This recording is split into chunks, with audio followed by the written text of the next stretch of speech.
Today, we will talk about how to clean office chair at home. Let's have a look at the details. Whether you work from home or in a cubicle, a desk job means you'll be spending most of your day sitting in your chair. An occasional accident with food, ink, or drink is bound to happen, and you'll surely have to clean it up. Over time, the upholstery might need general cleaning as well.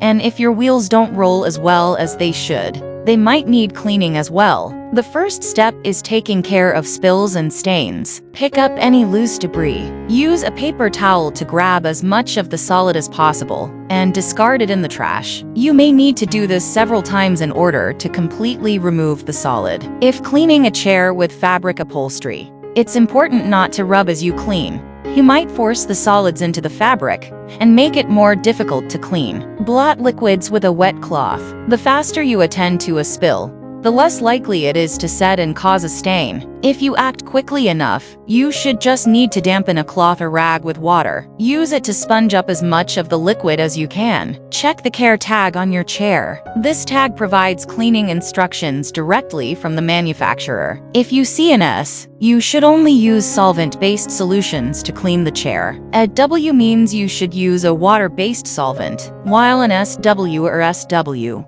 means either type of solution can be used. Clean S-coated chairs with a dry cleaning solvent. Any product containing water could damage the upholstery. There are several brands of cleaners, and you should always check the instructions coming with the product. Some are in liquid form while others are powdered. Wash W-coated chairs with a water-based solvent. Mix a mild dish soap with water and dampen a clean cloth with it. Blot the stain with the cloth. Be careful not to rub the stain. Otherwise, you may damage the upholstery, especially if it's made of fabric or microfibers. Remove stains with rubbing alcohol. Dampen a cotton ball with a few drops of rubbing alcohol. Test the alcohol on a small spot of the chair that's out of view, such as the underside. The second step is freshening up the upholstery. Vacuum up dirt and dust. Start with an upholstery attachment, which has a wide plastic end and a brush underneath. The brush is soft enough that it won't scratch leather and vinyl upholstery. Pass the vacuum over the chair's seat,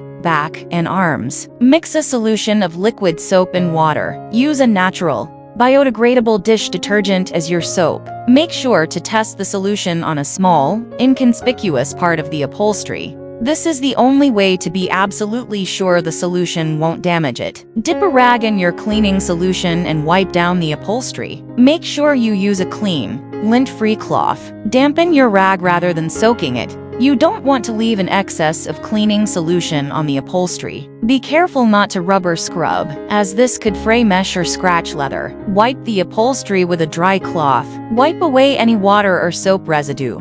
Then allow the chair to air dry. Keep the chair in a well-ventilated area. This will allow it to dry faster. And the third step is cleaning the wheels, arms, and legs. Flip the chair upside down and remove the wheels. You might find it easier to work if you're seated in a different chair. Whether it's dried food, gunk, or even small pebbles, any of these can hinder your office chair's movement. Use a butter knife to scrape off large debris. Wipe the wheel with a dry cloth. This should take care of any mess you can't scrape off with the butter knife. Use paper towels to dry the wheels. Place the wheels back on the chair and flip it back over. Wipe down chair arms and legs with a damp cloth. Since these parts are usually plastic or metal, they're much easier to clean than the chair's upholstery. Thanks for watching this video. Please don't forget to like and subscribe to our channel if you like our videos.